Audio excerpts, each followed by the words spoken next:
नमस्कार शेतकरी मित्रांनो, आज आम्ही आमच्या गावातील शेतकरी परमेश्वर शिंगारे यांच्या शेतात आलेलो आहे. तर खास करून त्यांनी सांगितलेलं आहे, आपण फवारणी दिली त्यांना, तर त्यांचा रिझल्ट अतिशय चांगल्या प्रमाणे आला होता. त्यासाठी त्यांनी म्हणे की आपल्या शेतात जाऊन एकदा व्हिडिओ काढू, म्हणून त्यासाठी आलेलो आहे.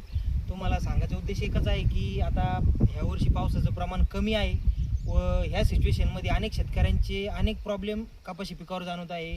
काहीचा मावा जात नाही आहे, तर काहीचं मावा तुडतुड्याने पानं सरकीचे आखडलेले आहे. बरेचसे असंख्य असे प्रॉब्लेम आहे. पातेगळ होत आहे, सरकीला पात्याची संख्या कमी आहे. बरेचसे प्रॉब्लेम आहेत. आम्ही असा कॉम्बिनेशन स्प्रे असा दिला होता. तर तुम्हाला सांगू इच्छितो, हे ग्रोटेक कंपनीचं थायरो सुपर आहे. हे जवळपास 1.5 ml प्रति लिटर पंपाला 1.5 ml पाण्याला आपलं 1 लिटर पाण्याला 1.5 ml असं प्रमाणाचं दिलं होतं. आणि हे UPL कंपनीचं एक आर्गिल म्हणून औषध आहे. हे पावडर फॉर्ममध्ये असतं. हे 15 ग्रॅम आम्ही 15 ml लिटरच्या पंपाला असं प्रमाण दिलं होतं. यासोबतच बुरशीनाशक त्यांना मी आवर्जून दिलं होतं. GSP कंपनीचं ट्रू स्टार आहे. फर्स्ट स्टेजला हे घ्यायला सांगितलं होतं. बरेचसे शेतकरी बुरशीनाशकचा वापर करत नाही. आता त्याचा रिझल्ट तुमच्या समोर तुम्हाला मी दाखवणारच आहे की याचा रिझल्ट कसा आलेला आहे. आणि याच्यासोबत एक सूक्ष्म अन्नद्रव्य खते, जी आपल्याला ज्या खतामध्ये आपल्याला भेटत नाही किंवा फवारणीमध्ये शेतकरी घेत नाही. शेतकऱ्यांचं एक मानसिकता बनलेली आहे की दुकानदाराला ह्या औषधापासून जास्त कमाई म्हणून दुकानदार हा औषध बळजबरी शेतकऱ्यांना चिपकून देतो.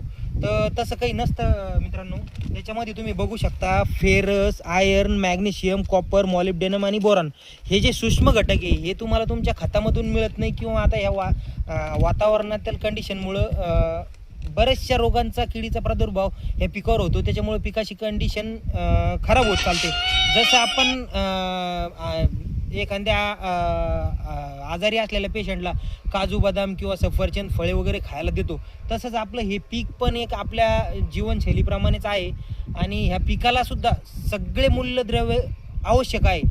जर हे तुम्ही टाईम टू टाईम वापरले, पीक खराब होण्याच्या अगोदरच्या अवस्थेत जर याचा वापर केला, तर पीक जोमानं वाढतं.